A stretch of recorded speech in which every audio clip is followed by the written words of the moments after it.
Welcome to another edition of the Inspired Stories podcast, where leaders share their experiences so we can learn from their successes and be inspired by how they've overcome adversity.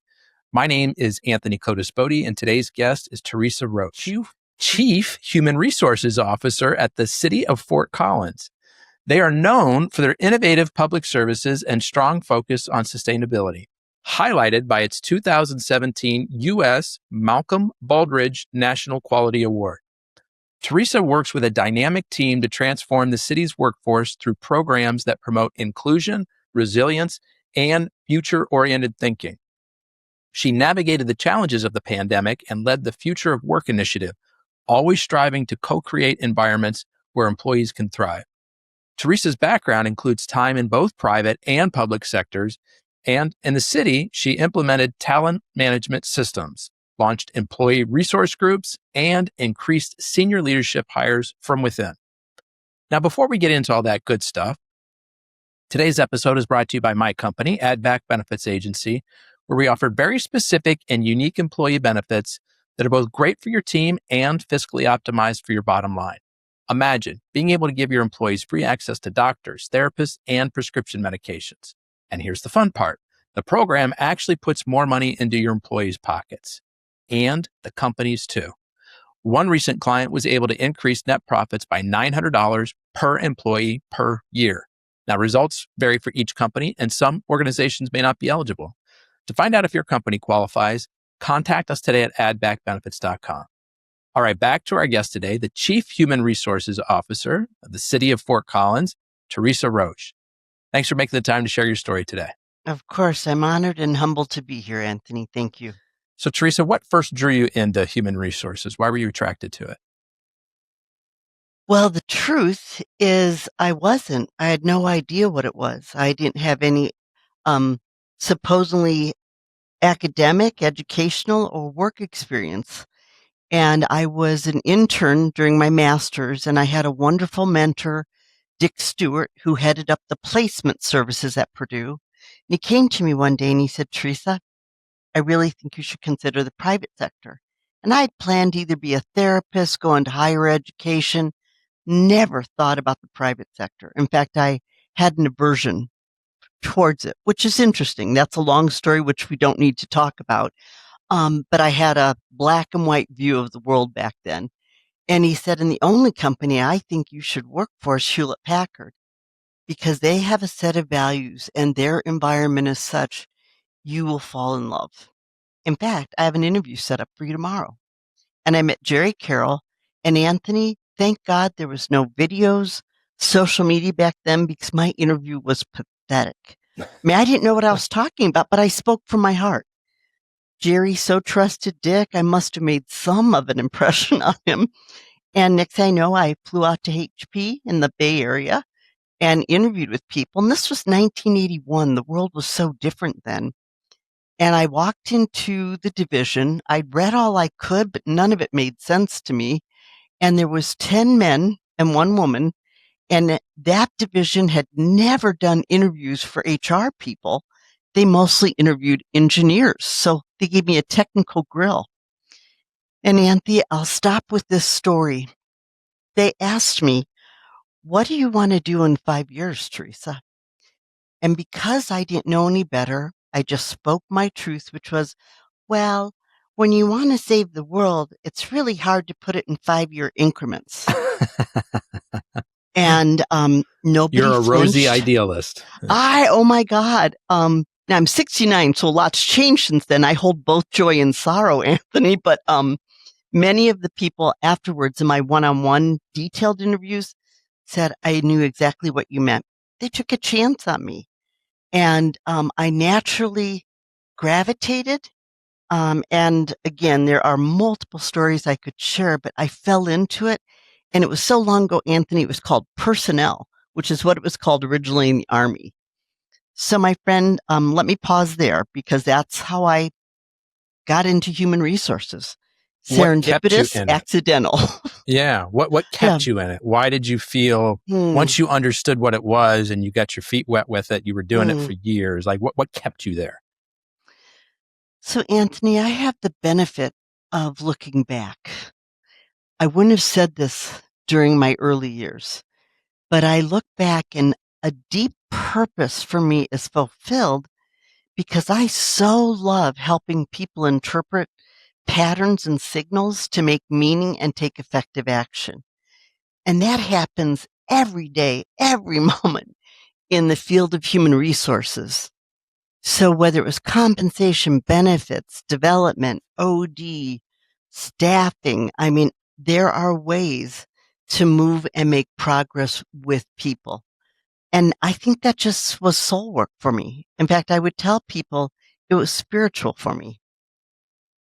When you talk about interpreting patterns and Mm. signals when it pertains to HR, what does that look like?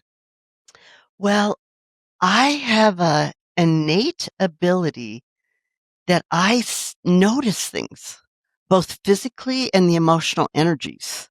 Like I feel things, but I also notice things. And I'm a big reader, so I scan. So I take all these data points, emotional, mental, physical, and I make meaning. And I'm able to put it in words to offer it to others. And so how it's applied in human resources, um, I'll give you a very specific example. When I moved into a corporate role shortly after I joined Hewlett-Packard, a phenomenal colleague of mine, Denise Smith-Hams, was doing workforce planning, which had never been done before. And she invited me to be part of that. And we were able to see that the changes of outsourcing to Asia and just the changes in the world and in the Bay Area, that we needed to identify there was going to be more workers in a certain function than the company was going to need, given the pattern and signal of moving to Malaysia and Singapore. That became a glorious opportunity to identify alternatives because back then in 1985, Hewlett-Packard was unwilling, unless it absolutely had to lay people off through no fault of their own. So we came up with some stunning programs with the executives of HP and other HR colleagues. So that's an example I would share of being attuned, make meaning with others, and then figure out how do you respond to that. Can you Take tell us effective about one of action. those programs? Were you able to pull this off? Yeah, I'll tell you one that I ended up personally leading just because of what my role in the company was at that time. We had a number of material handlers. In fact, I don't even think people today know what a material handler was, but we had material handlers. And we knew that there was a time coming soon when their employment was no longer going to be in that field. In fact, anywhere in the Bay Area. And I worked with the local community college. California and the Bay Area has some amazing ones. And with faculty and a couple of HP leaders, we designed a curriculum to help people that were material handlers go through a community college curriculum in a very intense, focused way to develop skills to be administrative support. And it was amazing. And people were challenged by it. And yet we knew we had need for administrative support. And so the people went through this development program and they were successfully placed in other positions in the Bay Area. Yeah, it was a big wow. Specifically within I get HP emotional or about that because it was so beautiful to see people struggle and then find new meaning and then know that they could be employed still. Interesting. I wonder how you view what's going on with AI now. Is there a similar opportunity there?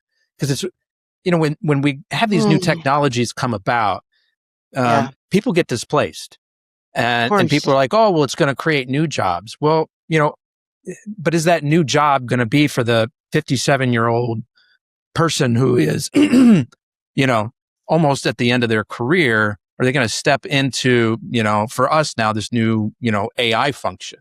Like, how do you view that? How do you wrap your head around it? Anthony Bloomberg just did this quiz that I had executives and people on my team take. What AI identity do you have? And it just really was a delightful quiz. And I will tell you, I am a both and. AI is definitely disrupting, upending, disorienting. And I read this morning in my scanning, Amazon's going to lay off, I think it's at 30,000 people. And AI is, those are 30,000 office workers, which is about yeah, 10% of yeah. that side of the workforce. Sorry, go ahead. You read that too then. Yeah. So for me to say, oh, AI is wonderful, which I do have part of me saying that, it would be foolish for me not to acknowledge there is pain and difficulty in it. So it's a both and.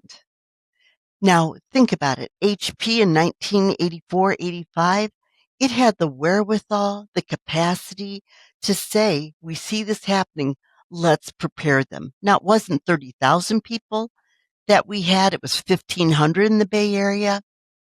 And it is a different world now. I mean, Anthony, just a couple of things I'm going to say. One is, there was a great book. I think it was Thomas Friedman who said, thank you for being late. I think that was the one. And he said in 2016, I think the book came out then, there are three things happening simultaneously, the three M's, simultaneously and exponentially: Mother Nature, Moore's Law, and markets. So internet and the whole way we could sell B2B, person to person through eBay and others, that's like totally upended any building structure, middle people to do the selling, Mother Nature. I mean, I don't know how you feel about the climate change that's happening, but I think anyone that tries to deny it may not have their eyes open. And then, of course, Moore's Law was going even faster, which is that technology, will be, what was the word? Will shift or be disrupted. It becomes obsolete. All three were happening simultaneously. I think people cannot even keep up mentally with all that's happening. And I deeply understand, as frustrating as it is, that CEOs have to think about their shareholders who put demands on them for stock price. Customers want the lowest price. Employees want the highest pay. I mean, it is a tripolarity that they're facing. And I wish we were a world today that we could have more time to say, what would be the dignified, loving response here? What could we do to help people? Now, the thing I want you to know is I love AI. I mean, I have 3 different personal chat apps that I use. And so I see, and I just learned this from a professor at University of North Carolina. I think that's where he's from, through the Harvard Lila cohort that I'm with. And he said we should focus on the hyphen, human AI symbiosis, not see the divide. So AI for me is augmenting me. I still need to be human for the prompt that I put in. AI does all this stuff, and then I still need to review it. But Anthony, I'm blessed that I'm at a place where I can do that, and I'm not in production or manufacturing or some of these office workers. So it's a both and for me, and I'm going to pause because you've obviously poked at something that I care deeply about. So I'm going to put you on the spot. Let's spitball this for a second. Okay. Let's how would you solve this?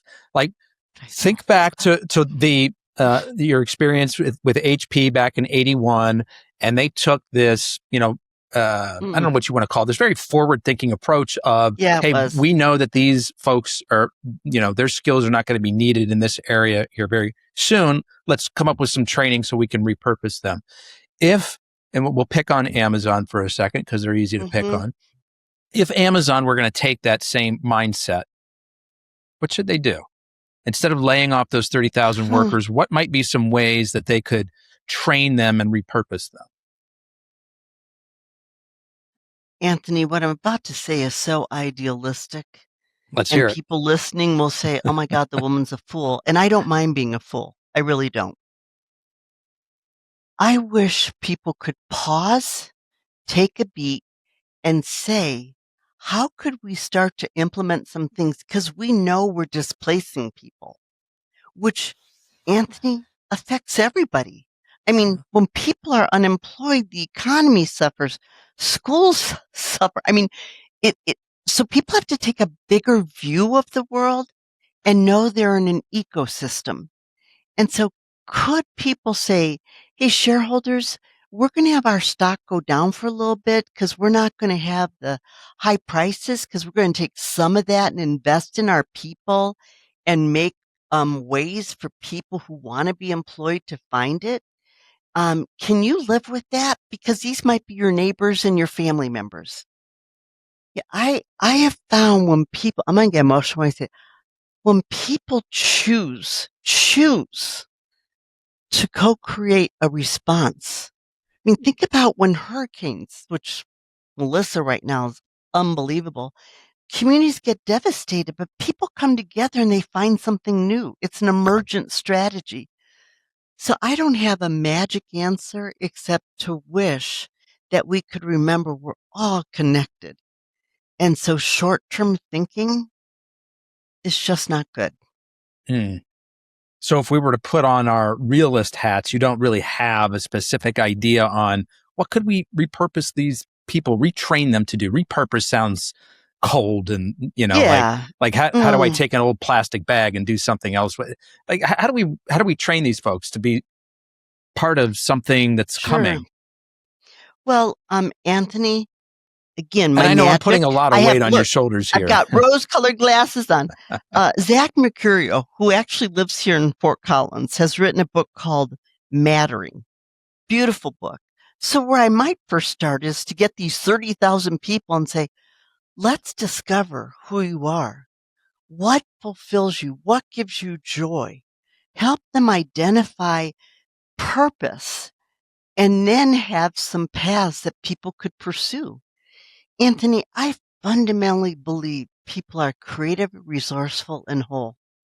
And when we call them up and invite them, so, I'm not saying that there would automatically be in the region that these facilities are 30,000 available opportunities, but AI is creating new businesses. I mean, it's not like AI is the end and nothing else is happening. So I do think by invitation and giving people some opportunity to do some self-discovery and then have paths, who knows what could be possible? Our humanity has continually reinvented itself multiple times. So let's head back into your career track because one of the things you so said. We're going to go back to reality. Yeah, back. Okay. That was a fun tangent. Maybe we'll come back to it. But okay. I want to make sure that we get to what you're doing today.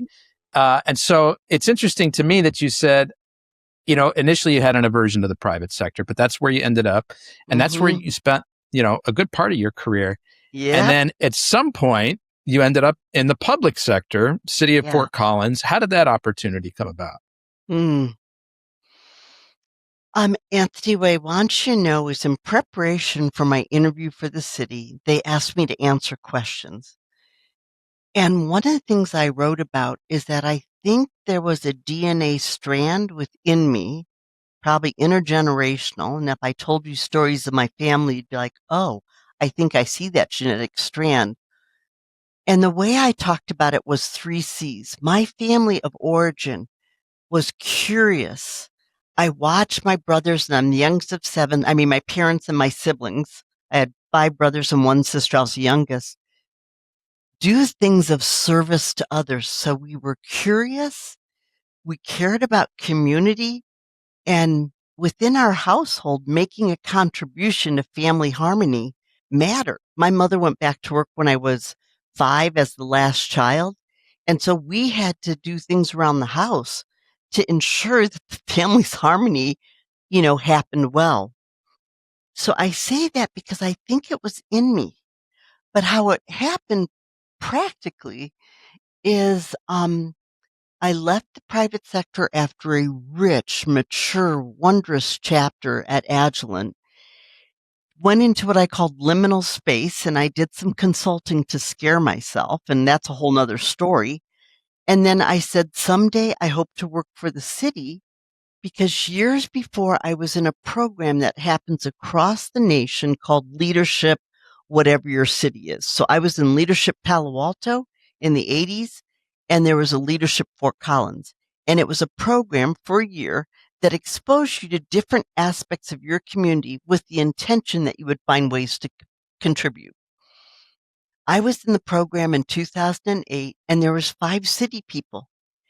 And I watched them and I was like, "Oh, I really like them." And Anthony, Peter Yak yeah, oh, I'm not gonna say his name, but he's written a book called For the Love of Cities. I love Fort Collins.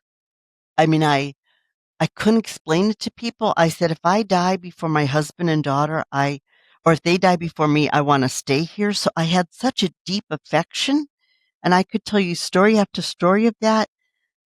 So I said, "Someday I hope to work there." And then the CHRO position opened up.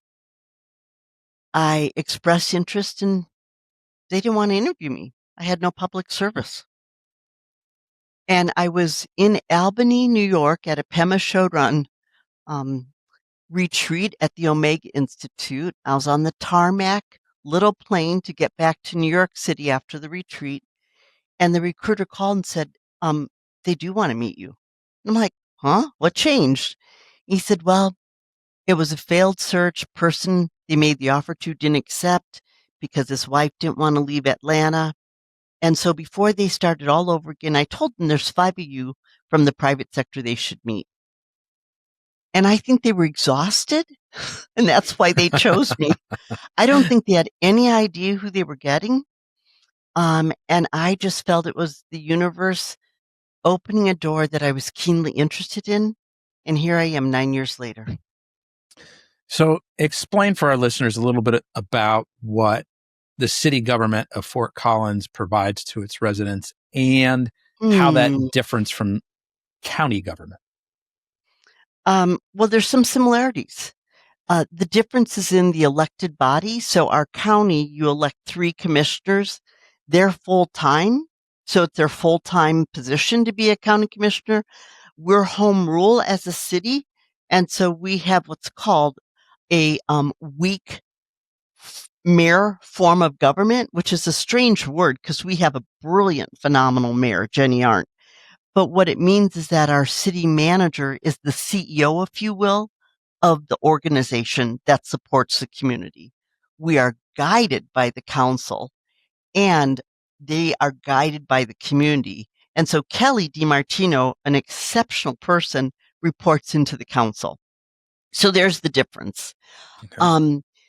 And what I will tell you as far as the portfolio of services we provide, first think of us as an ecosystem that supports the people that live here, drive in to shop, the students that go to school at CSU, visitors, people who come to work at local businesses. We're an enabler, but we provide all the way from bus services. So I have bus operators, protective services. So we have police agency, utilities.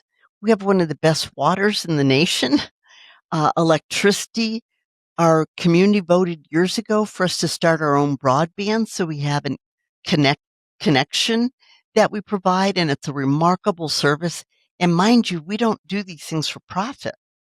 I mean, like the budget that funds my department is what we call the general fund. It's sales, use, and taxes. Utilities is paid for through rates. We have policy analysts.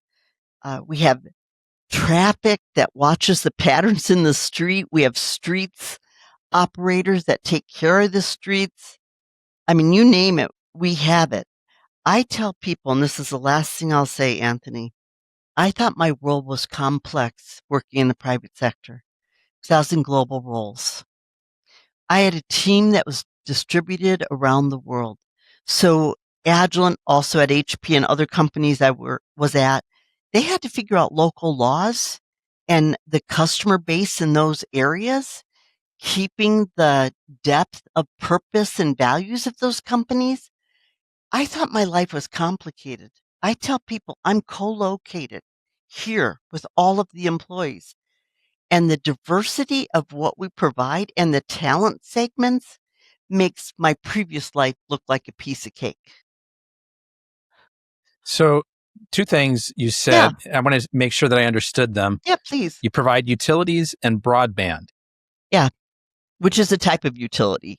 So we provide wastewater, stormwater, water, electricity, and then we have a broadband service that we pulled up. And it's an interesting proposition because think about it.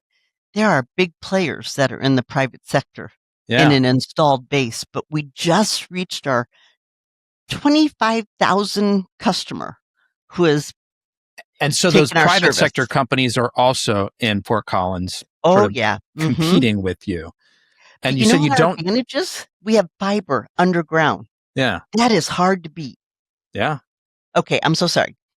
And so are you price competitive with these other services? I think you're saying that you're not doing it for profit, but you're obviously having to cover costs and absolutely. And whatever we have, we reinvest in, other parts of the broadband service, but we are able to provide, and I wish I could remember the price, the same level of service. So we have digital equity as a city goal. So we actually provide a service that is a high volume at a really remarkable price so that every community member that has our fiber either already there or still being installed, able to have access. I mean, think about it. Our mission is to serve our community. And it's not just price that's causing us to do better than some of the, private sector competitors. We are remarkable at customer service, and technology with fiber has been pretty stunning. That's incredible. Yeah, I don't know that I've heard of that before. I've heard of some cities that provide electric, and certainly water is common. But broadband, have you heard of another municipality in the country? Okay, so this is not first of its kind. Chattanooga, Tennessee is often one of the first that people refer to that they had set it up. Okay. But our community voted for it, and it was years in the making. That's the other thing, Anthony, I'll tell you is you have to really take the long view in the public sector. Things don't happen in a quarter. Yeah. Tell us about the Malcolm Baldrige National Quality Award. What is this? How do you earn it? I get no credit for that at all. And I say that with deep integrity. The city was on a performance excellence journey. Like it mattered how we did things because effectiveness and efficiency is just a healthy way to run an organization. And our previous city manager, Darren Atterbury, another remarkable person, he was mentored by people that had done the Malcolm Baldrige, our local health system, which back then was Poudre Valley Hospital. Now it's part of the UC health system. They won the Baldrige Award. And our local credit union won the Baldrige Award. So we're kind of swimming in a environment where people say getting better matters. And so the city was on this journey for quite a while. The first year I came, 2016, we were chosen for a site interview, which meant a group of Malcolm Baldrige's evaluators came and interviewed based on the application that had been turned in. And we did not get the award that year, but man, do you learn a lot by the questions they ask, and they give you feedback called opportunities for improvements, nicknamed OFIs. And then the next year we applied and we received it. And the Malcolm Baldrige, they've actually updated their questions to be very contemporary. It came out of the Secretary of Commerce years ago, and certainly private sectors companies have applied for it. But you see some like health systems, our city, we're not the first city and not the last that won this, but it's a way to have an external body say, if these things, almost like an OD model, are done well and they're congruent to turn something out, that's of merit. So what does that scorecard look like? Give us like maybe the top 3 things that they're looking for. Well, first, they want to know like, what is the purpose and mission of your organization? So you do an organizational profile. But I'll tell you three things out of the many that they look at. They want to know, how are you connecting to your customers? And in our case, it's our community. How do you know that you're listening to them? What evidence do you have? And so it's very data driven, evidence based. Another question had to do with, how are you ensuring that your talent is capable to meet the needs, and what are you doing to constantly prepare them? That's a brilliant component to have. Another one that they have on there is leadership. And of course, one of my favorite quotes, Anthony, is, organizations only grow to the level of consciousness of their leaders. And so for them to focus on leadership was quite beautiful. Just to show you a parallel, for years, there was a group of people that were working on having the SEC include human components in their scorecards for stock.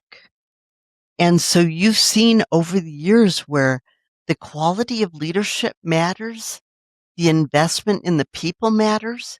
It's not anywhere near where it should be, but I have a distinct bias. It all comes down to people and how So, they work together. yeah, so tell us about your approach to people. And I'm Mm, thinking from mm, both the recruiting standpoint and a retention standpoint. How do you find the right people? mm, What are you looking for? And then once you have them and you're like, yes, these are our people. This is, they fit mm. in. How do you keep them? Well, COVID taught us a lot, Anthony, because a lot of people said, this isn't what I want to keep doing. And of course, we were strained, and so our salaries at that time were not as competitive. But what what an opportunity! And there's a famous Paul Romer's quote from Stanford: "A crisis is a terrible thing to waste." We actually used COVID, for as difficult and challenging as it was. I told people it was a portal of transformation. So we actually ended up having a talent acquisition team. We used to just post positions and let the managers try to figure it out. But we actually saw that recruitment is an expertise. So we have recruiters assigned to what we call service areas. That's our organizational unit. And they spend time to listen to the hiring manager and what they need and what they're looking for. And is this what they're going to need in the future? Helping somebody in dialogue really be clear allowed us to write really amazing postings so people knew what they were applying for. Anthony, I personally, in hiring people to be on this team, my first question is, do you want to work for a local municipality? Because if you can't answer yes in a full embodied yes to that, this is not a place to be. Does anybody ever say no? I think there's people that opt out or decide they don't want to work because people have a lot of biases about the government. I mean, people thought when I first came, I was interviewed all the time by people saying, "Why did you do that?" And I was like, "How could I not?" So the attraction matters, and we look at our sourcing strategies. I have to tell you, Anthony, we get a high number of people who apply for our positions. Every month, the city manager and I do a meet and greet where we meet with our new employees in person for a dialogue. And they tell us stories about how they tried 3 times to get hired to be a utility locator. And they just really wanted to be here. A lot of people love the community, and this is a way to be connected to it. Retention, I can't say there's one way, Anthony, because when you think about police officers, utility workers, policy analysts, we try to look at, what do they need? So some things are one size fits one, and a lot is one size fits, or a lot's one size fits all, excuse me, and then a lot is one size fits one. Mhm. Because the nature of their work is so different. And I'll just close with this. I was definitely influenced by the brilliance of Gene Halloran and Bill Sullivan, the two people I work closely with at Agilent Technologies. And we said, here's the metrics that we're going to measure by: acceptance rate. So we actually look at top quartile benchmark, and the norm out there is 80%, which means you offer and 80% accept. And we are over 90%. We set the goal at 90. And You're we've talking about Agilent or at Fort Collins? No, at Fort Collins. It's a metric I learned at Agilent. So it lets you know, are we a place people want to come to? Do we have a competitive offer? The second is retention. So if we hire them, that's great. We have over 90% acceptance rate. Are they staying? And so we study our retention and look at where we have any particular gaps. And we were seeing, for example, people not staying within the 0 to 2 year. So we got really curious about that. Like, are we explaining what it means to work in the city? And then the third one, which we had to take off for a while just because we stopped doing our survey, but we just resurrected it, is quality of leadership. And we just literally implemented an employee experience survey. And so we're looking at what is the quality of the experience of employees. And leaders have a lot to do with that. And if I can look at those 3 organizational health metrics, are people wanting to come? Are they staying? And is their experience of meaning? Then I can feel pretty confident that we're going to do well. Yeah, this is a little bit of a different stat, but also something impressive from your time at Agilent.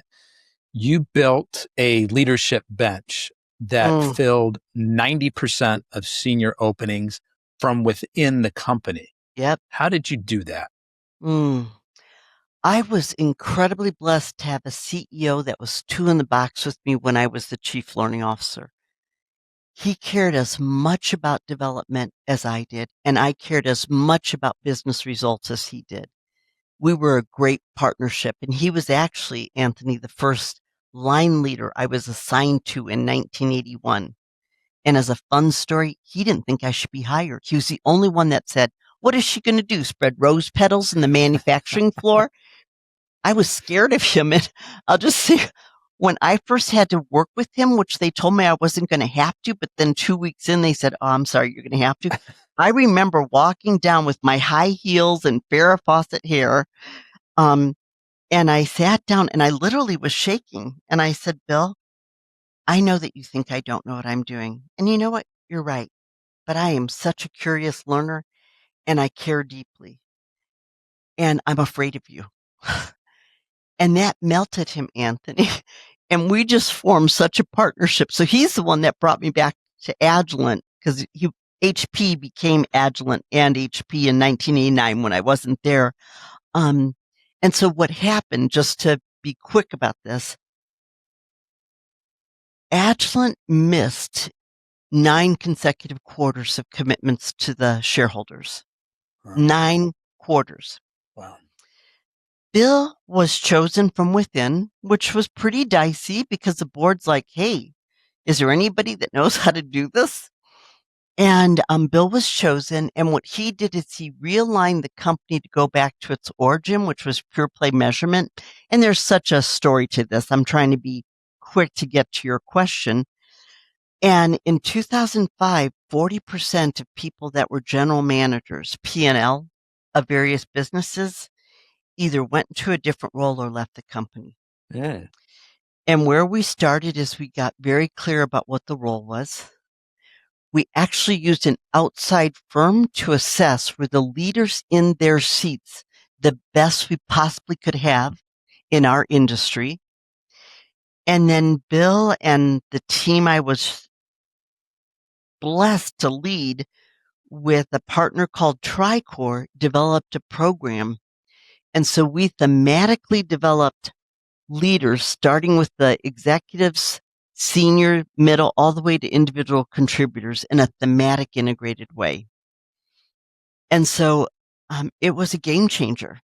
And when Agilent split in 2014, because we became so big in the life sciences market, we were able to fill both CEO positions and their entire executive teams from within. Because Bill would ask me questions. And so he said to me years before he knew he was going to leave, Teresa, could you find out, is it better to hire CEOs from within or outside? What's the track record? And Anthony, there was so much data out there. So I wrote a paper. And clearly the conclusion I came to was the best hires that sustain your company, customers, employees, shareholders, are those from within that have had outside experience. So Bill and I were like, well, how are we going to do that? We don't want some of our best leaders to leave. And we embarked on this remarkable program of having them meet with our board members, a number of our candidates. We sent them to programs to learn how do you work with the board. So we acted as if. And so it was intentionality, Anthony, and a deep commitment to our people. And I love telling that story. And of course, a lot of people would interview myself and the CHRO and say, how did you do that? Really? It was with purpose, intentionality, and a deep commitment. So when you're talking about that outside experience, are you talking Yeah. about they worked somewhere else before, or you're sending them someplace to work before they come back? Was internal people who left their company at some point in time and came back. And we actually had a couple of executives that I was somebody who left. I was an executive that left and came back. And so we believed that outside experience, and the evidence was there in all the data that I reviewed. And we said, well, we don't want people to leave, but we got people on boards. There's ways to give people outside experience with them still remaining as your employee. And we found ways to do that. You mentioned something a few minutes ago, talking about sort of the stigma of working in government, like people who knew you that saw that you were going to the public sector. They're like, what are you doing? Like, why would you go there? And I'm going to guess it was like, government's where lazy people work, right? It's slow and it's not innovative and it's, people just standing around all day. Like, dispel that myth for us. Yeah. Darren Atterbury, the previous city manager, was speaking in front of a group, lots of people, hundreds of people, and they were not government people. And he asked them, do you think local government can be great? Not one person said yes. Anthony, people should not let go of having high standards for the people that provide for your community. I mean, that's like bad thinking. And so that's what helped him charge his whole orientation towards performance excellence. And so I have given many presentations to help people understand how government is like the private sector. Anthony, you don't know until you do it. I mean, what it takes is really something because you're up close and personal with the people you serve. I don't have all the ways I could acknowledge people as I did in the private sector. I don't have stock. I don't have bonuses. I mean, so it's a challenge that, man, it's a worthy one to take. And I'll just say one last thing. I'm very involved with Purdue because Purdue has been home. Purdue has Purdue University in Indiana. Purdue University in Indiana, yeah. And I was involved in a program called Executive in Residence. And they asked me because I came back and I would talk about my love of public service and why it mattered. So they asked if Colorado could be where they would take their spring break because they really wanted to come to Fort Collins. And then they went on to Montrose and some other places with other Purdue alums. And so I had some of the best and brightest Purdue students that applied to come on this spring break trip. And I designed a program to expose them. And throughout the time, I would say, I don't know if you'll ever choose to be a public servant, but I'm going to ask you to care so deeply and demand that your local government is great. There's also an interesting Gallup report that I read recently that people's impression of the state and federal government is formed by their local experience. And I sent that to my colleagues and I said, it all rests on us people. We've got to do that. And the students at the end, I had somebody who is a facilitator that did this pro bono. I wanted her to ask them, I used to think and now I think, which is a thinking routine question I learned through Lila. Anthony, it was so funny. And I had a graphic facilitator that was doing a whole picture of this. These students, and they were from around the world, they said, I used to think that government workers all wore gray and just sat there doing nothing at their computers.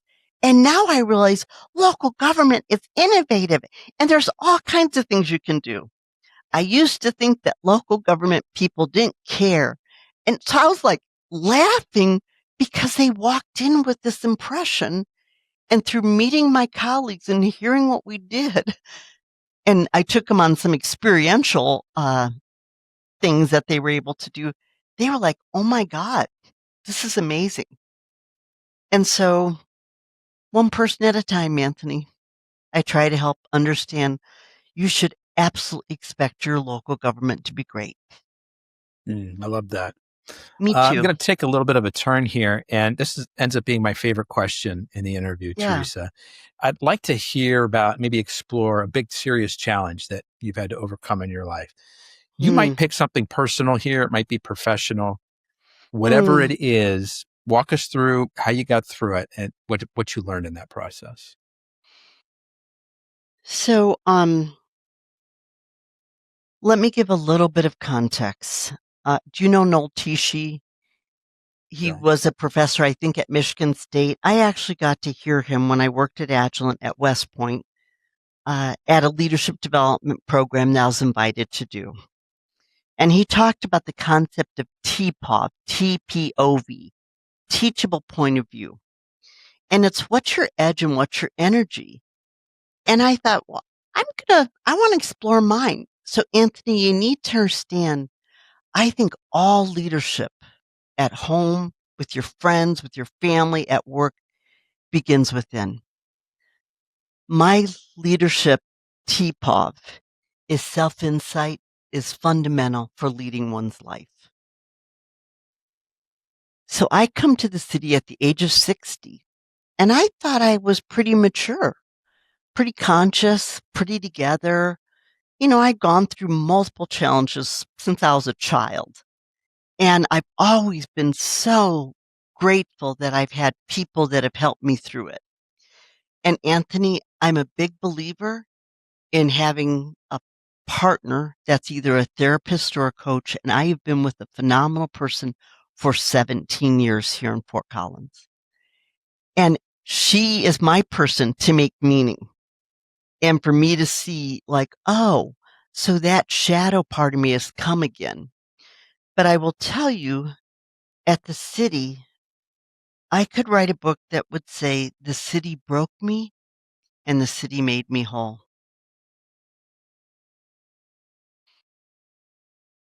It's hard. And I have had so many times where I would say to people, I don't know who I've become. I'm out of integrity with myself, you know, because I was like I had a lot of passionate anger. I would get frustrated. And, these are things that can happen everywhere. And so what I'm learning from seeing myself be derailed is the same way that I could get derailed in home or with friends or just in society. And because I I care deeply about living my intentions, and I felt there were days when I didn't, you know, I went deep into that. And I recently brought in the Hogan as another way for the leaders to understand themselves, and we're using it in recruitment. And I had not done it for years, and I saw my derailers. It's called the dark side. It's a HDS where they look at what are things that under stress show up. And I was like, holy mother of God, I see exactly. I was denying how stressed I was here. I mean, I didn't want to give up because people have asked me, why do I stay? Yes, I love serving my community deeply, but I think the challenge is that I've seen my cracks and I get a chance to keep filling them. And so I love continuing to evolve, become a whole conscious person. And I see all the times that I haven't been, and I know it's going to happen again. And so that challenge of seeing the parts of myself that are not very pretty, the shadow side, and being willing to look at those and heal them and not get afraid of them. That's been my ongoing life challenge, but I've never felt it so acutely as coming here and being a public servant. What One of is the it? Hogan tests actually said to me, "You really should not be in public service." And I said, "Oh, I knew that my first week." There's part of me that misses the private sector because I have an engine of activation. I like to get things done. Mm. And it's different here. It's different here. And I'm And so you grateful. think that friction is kind of what brought out more of what you call your shadow side. You know that Oh, it's always been there, but coming to an environment where maybe you can't affect change as quickly as you want. huh. You don't have sort of the same power and control as you once did. That's created more friction. It's allowed more of the unpretty sides of you to Yeah. surface. And Anthony, a funny story. The first mayor I got to work with, I brought all of my orientation of, you should be acting like a board and you should look at your employees and how do you blah, blah, blah. And I remember I said to the mayor, well, and he's like, "Teresa, I really love this. I've never heard this kind of thinking before." So I said, "Okay, so here's what you need to do." I worked out the agenda and he said, "I can't do that." And I said to him, "Well, what good's being the mayor if you can't tell people what to do?" Well, that was like a stupid comment. And he laughed. But I came from a world where a CEO could declare, "This is where we're going." You do not get to do that in the city. You listen to the people you serve and they don't all agree. And then there's another time where I was like, blah, blah, blah, blah, blah. We should be able to do this with our organization and not be so blah, blah, blah. And city manager and at that time the deputy just looked at me like, "Teresa, it's in the charter." And I'm like, "Well, who decides the charter?" And they said, "The people." And I was like, "Oh, the people." Our community votes for things in our charter. And so I would kid people and I'd say, "I think I liked a kind monarchy, which a private sector can kind of be." But gosh, Anthony, today's world, just watching my life with my family, being up close and personal, and when things get tough, not making it easy or running away, I wouldn't trade it for anything, even though at times it has so sucked and it's been hard and I don't like it and I want to run. I won't. I won't. What's the project there that you've spearheaded, which you're most proud, Teresa? My most proud, did you say? Yeah. I never did anything alone. But I do think the work we did during COVID was we named and normalized what it meant to be human. We named and normalized grief and anxiety. And I think the whole body of work that we did that we called Future of Work, we had 5 different work streams. And we did some brilliant work around how to maintain the flexibility that was quite profound during COVID. And a challenge that we had, Anthony, is I have brilliant colleagues whose work does not allow them to work from a place other than where they are. Police officers can't do their work from home. Utility operators can't do their work from home. And so the concept of fairness, like the people that could work from home and how do we balance that from the people that can't? We did a lot of focus groups and I worked with some of our line leaders in the utilities operation to understand the workers that came in. They said to me, "Teresa, we don't want to work from home. We love what we do, but we don't think the people working from home are working, because there's a perception." And so one of the things we did is we said, what can we do to have some way so there's a concept of fairness as a principle, but through different practices. And what we came up with the employees was people that could not work from home were given 3 days every year of flex time. So they could go to a child's soccer game, they could leave early and go volunteer. And they, of course, have to work it out with their manager. And so the employees gave us this idea, and we're in it's going to be 2026. We're in our 4th year, and we've evaluated this. And I look at the utilization, and it may not be enough, because it's a lot to drive in every day and find a place to park. But we really tried to see how to hold the polarity of those that can work from home and those that can't, and how to find principles to make it feel more fair. I didn't have to think about those things when I worked in the private sector. And what happened, Anthony, at the start of COVID, everybody talked about work from home. And I would say to people, is anybody studying the people that can't work from home? No, they weren't at first. But a majority of people that serve the world are people that are out there in the community, food service providers, your city government people, teachers. It was fascinating to work on that. So that's just one thing. And a lot of people worked on that, Anthony, and we still have what we call our flexible work policy. Even though aren't most people now working in office, or is there still some work from home? No, most of our people are hybrid. Like, I used to have this whole floor. The team that I am honored to lead had this whole floor in the city building.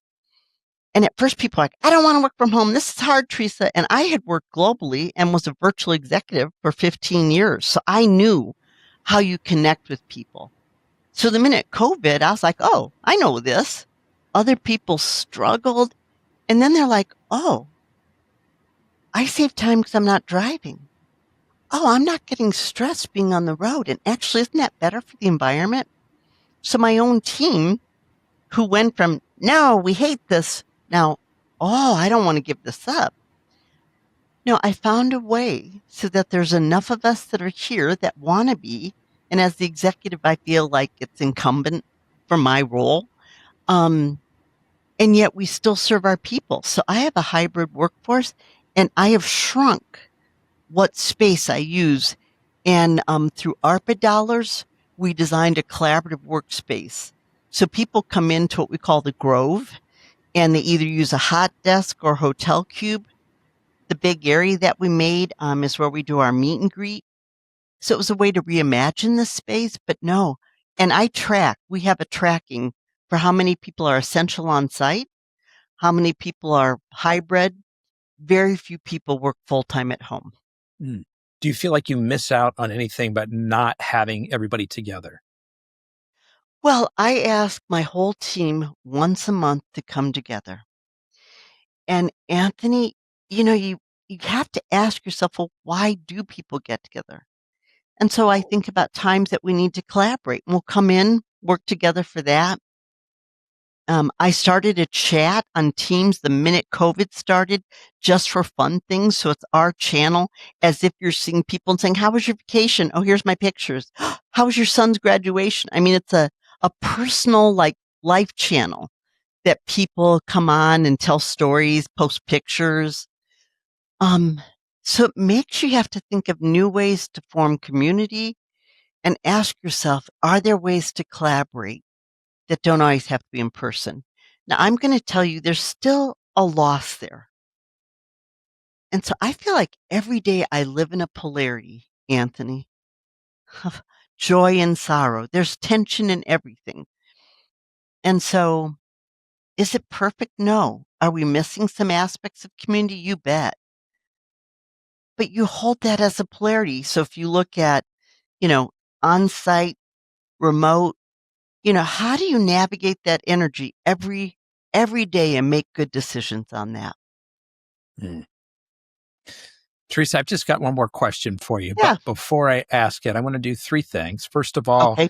anybody who wants to get in touch with Teresa, you can visit her LinkedIn page, and her name is spelled Teresa, and the last name Roche is Roche, and we'll include a link to that in the show notes. And you can also email her directly, troche@fcgov.com. Also, as a reminder, if you want to get more employees access to benefits that won't hurt them financially and carries a financial upside for the company, reach out to us at addbackbenefits.com. Finally, if you will take just a moment to leave us a comment or review on your favorite podcast app, you will hold a special place in our hearts forever. So last question for you, Teresa. You and I reconnect 1 year from today and you're celebrating something big. What is that? You and I connect 1 year from today, and we're celebrating both of us Something get to big. What is something big that you hope to be celebrating 1 year from today?